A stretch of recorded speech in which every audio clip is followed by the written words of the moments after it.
और मेरे मुंह से आपने कभी सुना हो तो कि दिवाली घर पर करो 100% और होली तीर्थ में करो 100%। हाँ, तीर्थ की होली की महिमा है। गलत खाने पीने से बच जाएंगे, गलत व्यवहार से बच जाएंगे। तो परसों 2 तारीख है और 2 तारीख को आप रहेंगे तो आपने ऐसे होली जलती नहीं देखी होगी। तुलसीवन आश्रम में पीछे गौ माता का प्रांगण है, गैया है, वहाँ भी गाय हैं, गौ माता, आप दर्शन करते होंगे। तो वहाँ पर हम होली में करील की लकड़ियाँ बहुत ज़्यादा प्रभावी होती हैं। होली की जो राख है ये घर को नकारात्मक ऊर्जा से बचा देती है। 1 साल से लेकर 3 साल के बीच में जन्मे हुए बच्चों के भाल पर ये राख लगाई जाए तो बच्चे जादू टोने टोटके से बिल्कुल बच जाते हैं। जो नारी गर्भिणी है उसकी नाभि से यदि इस होली की राख को लगाया जावे तो उसके गर्भ में संतान मौत को प्राप्त नहीं होगी। इतना बड़ा प्रभाव है इसका। घर में छोटे बच्चों का जन्म हुआ है, उन्हें कंधे पर बैठा करके जलती हुई होली की परिक्रमा लगाई जाती है। होली में गेहूं की बाल भूनने से देश में अन्न की कमी नहीं आ सकती, अन्नपूर्णा का भंडार खाली नहीं हो सकता। ये जलती हुई होली में गेहूं की बाल भूनी जाती है, उससे अन्न की वृद्धि होती है, अन्न की समृद्धि होती है। और मैं कहना चाहूँगा कि होली की जो जलती हुई आग है इसको झप बोलते हैं। जिनको साल में बच्चों का जन्म हुआ है उनको उसका दर्शन कराया जाता है। ऐसे आंख की रोशनी बढ़ती है, नकारात्मक सोच खत्म हो जाती है। तो ये होली इतनी ज़्यादा अद्भुत है। होली में चलो रंगों का तो ये सब कुछ होता ही है, होली को मुहूर्त में जलाने की बड़ी महिमा है, बहुत ज़्यादा। होली में भद्रा देखी जाती है, होली में तिथि देखी जाती है। होली जले उसमें पड़वा नहीं आनी चाहिए, ऐसा निर्णय सिंधु में लिखा है। होली जले तो उसमें प्रतिपदा पड़वा नहीं होनी चाहिए। वो पूर्णिमा में जले तो बहुत ज्यादा बढ़िया है।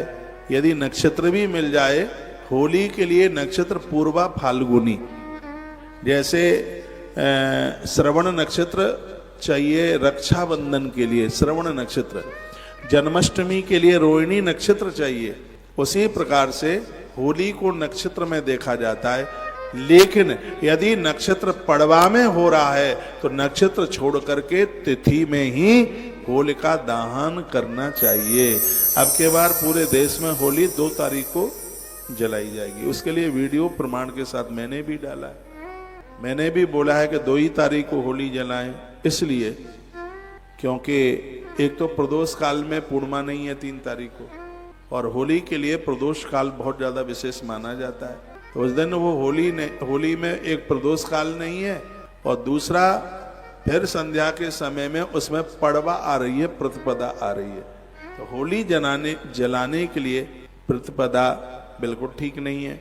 तो अब आप ये सोचेंगे कि होली के दिन हम तो अपने घर नहीं पहुंच पाए, तो तुलसीवन आश्रम में होली जलेगी, हम और आप सब होंगे साक्षी रूप में, देखिए। और अगली बार फिर अपने घर में होली का पूजन कीजिए, जलाइए। दिन में चतुर्दशी है, इसलिए अब के बार होली का जो पूजन है वो रात्रि को ही होगा। 6:30 बजे से मुहूर्त आरंभ हो रहा है। तो उसमें पुआ बनाए जाते हैं, खीर बनाई जाती है, छोटे छोटे गुलगुले बनाए जाते हैं इसके पूजा में, टिक्की बनाई जाती है, बाजरा वगैरह की टिक्की, गुड़ डाल करके, ये सब चीज़ें इसमें ये बनाई जाती हैं। इन चीज़ों के द्वारा पूजा होती है। होली के पूजन में हल्दी की जरूरत होती है, कुमकुम की जरूरत होती है। होलिका पूजन में छोटे छोटे बच्चों से भी होली का पूजन करवाया जाता है। पानी का लोटा होता है, पीतल का पात्र होता है जिसमें जल का छिड़काव किया जाता है।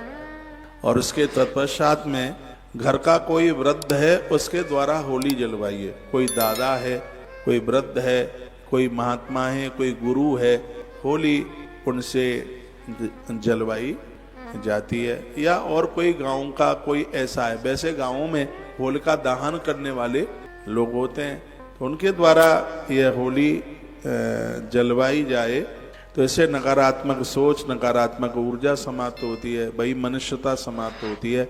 और सबसे बड़ी बात है कि होली जलाने से, होली का दर्शन करने से घर में बच्चों की उम्र बढ़ती है। प्रहलाद जी की कथा में यही तो सब देखा जाता है। तो होलिका दुर्गुणों को जला करके खत्म कर देती है। तो होलिका दहन हुआ है, तो उसमें होलिका एक राक्षसी थी, दूसरे शब्दों में उसका नाम है ढुंडुला। प्रहलाद जी की सगी बुआ थी ढुंडुला, हिरण्यकश्यप की बहन थी, उसका नाम था ढुंडुला, जो प्रहलाद जी को गोद में लेकर के बैठ गई। महात्मा लोग आ गए, बाहर निकल के गुफाओं से कहा, भगवान यदि प्रहलाद जी को कुछ हो गया तो तुलसी माला तोड़ देंगे, कमंडल नदी में बहा देंगे, नहीं तो कुछ होना नहीं चाहिए बिल्कुल। तो कहते हैं कि उस होलिका को वरदान मिला था, वो ब्रह्मा का वस्त्र उसे मिला था, जो उसे ओढ़ करके बैठ जाए तो आग में नहीं जलती थी। पवन देव ने कृपा कर दी, तो होलिका की देह से उड़ता हुआ वो वस्त्र है, वो प्रहलाद जी की देह पर जाकर के लिपट गया, होलिका जल करके राख हो गई। कहते हैं जो होलिका दहन का दर्शन करता है, आग में जल के उसकी कभी मृत्यु नहीं हो सकती। नरसिंह पुराण बड़ा अद्भुत ग्रंथ है इसके लिए। मैंने कोरोना काल में बहुत सी मैंने आपको बात बताई, ध्यान रखना। इसमें करील की लकड़ी जलाना, उपले जलाना, इसमें बहुत ज्यादा उसमें शुभ माना गया। मैंने कुछ वीडियो भी डाली हैं, उसमें भी आप जरूर आप देख लीजिए।